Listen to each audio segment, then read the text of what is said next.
Is Toronto's housing market the worst in the world, and are we in for a crash? Well, in this video, we're going to explore a Bloomberg article that says exactly that. And make sure you stay until the end because there's one thing that the article is omitting, and I think that's kind of important. So let's get to it.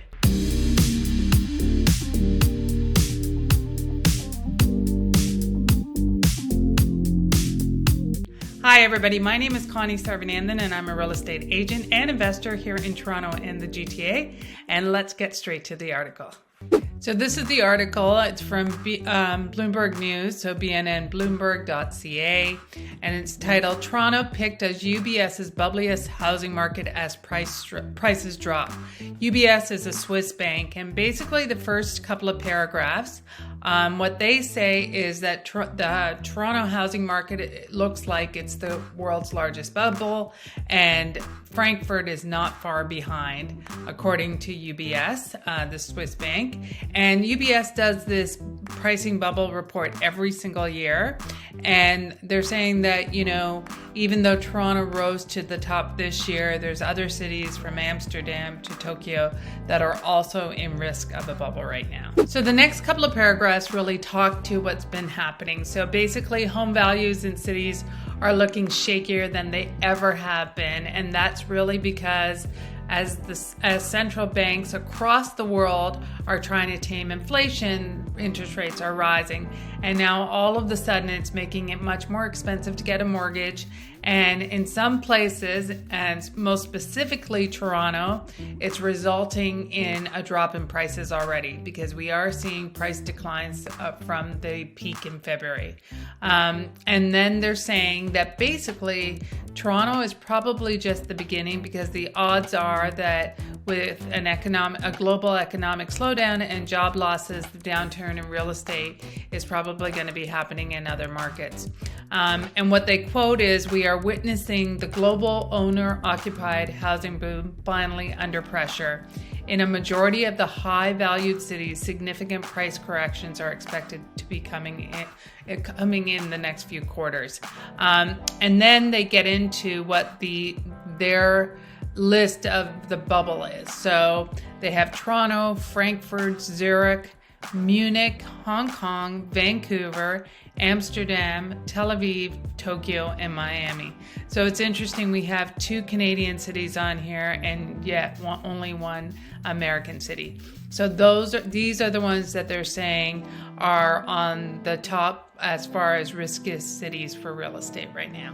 If you're finding value in these videos, please like and subscribe. It would really help us out. And if you have any real estate needs here in Toronto or the GTA, feel free to call, text, email, or WhatsApp, and we'll be sure to take care of you. And finally, if you want to talk to me directly, I'm going to put my calendar link below. So the next few paragraphs just really explain what was happening and why we're having this situation right now. So first of all, record low interest rates over the pandemic caused by policymakers because they were trying to drive and stimulate the economy. And then on top of that, the pandemic also caused the world to work from home. And so people were looking for larger spaces. And so for the past 2 years during the pandemic, we had this global housing boom. And now we're starting to see the trend reverse. Specifically, we're seeing it in Toronto. So they're saying in Toronto, benchmark home prices jumped 71% in 3 years through February. And now, since then, we've seen it fall 8.6%. So it's fallen 8.6% from a benchmark perspective since February, which we all know. February was the peak and now prices have come down.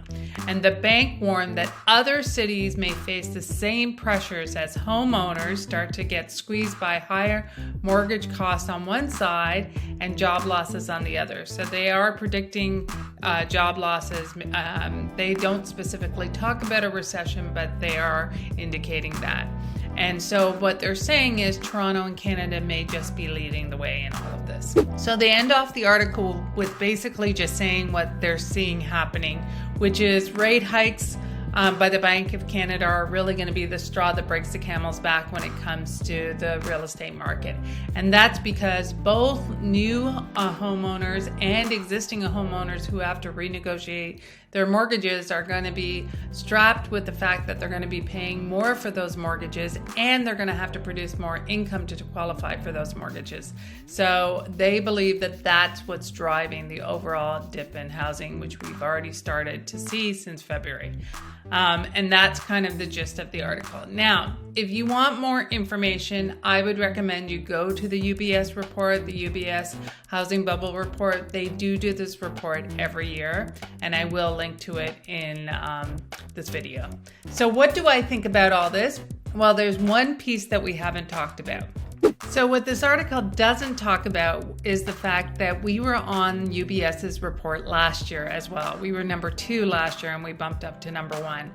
And we've been on it before. So this is not the first time we've been on the bubble report for UBS. And when we were on it last year, we also had the biggest run up in history when it came to housing pricing in Toronto. So what do I think about all of this? I think this report has some validity, but I also think you have to take it with a grain of salt. And you have to take it with a grain of salt because nobody knows what's going to happen with the housing market for sure. All these reports, all these things are just based on what we know and what we can predict. But there's so many things that you cannot predict, particularly things like the pandemic. Nobody predicted it. Nobody expected the prices to go the way that they did, and nobody expected them to start coming down the way that they are.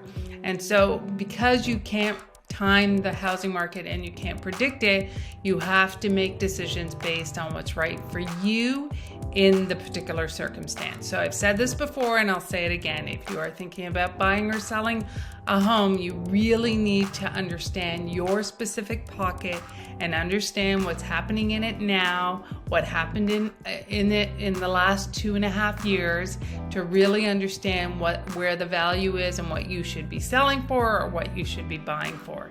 Because it's all about understanding your particular market and not just overall trends and reports and everything else. But it is important to know all the information so you can make the best decision for you and your family.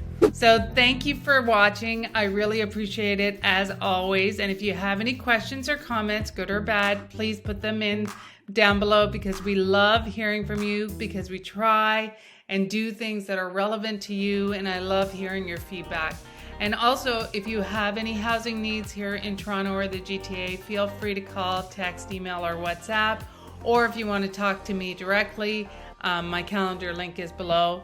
But we'll be sure to take care of you. Have a good day, and I will talk to you next time.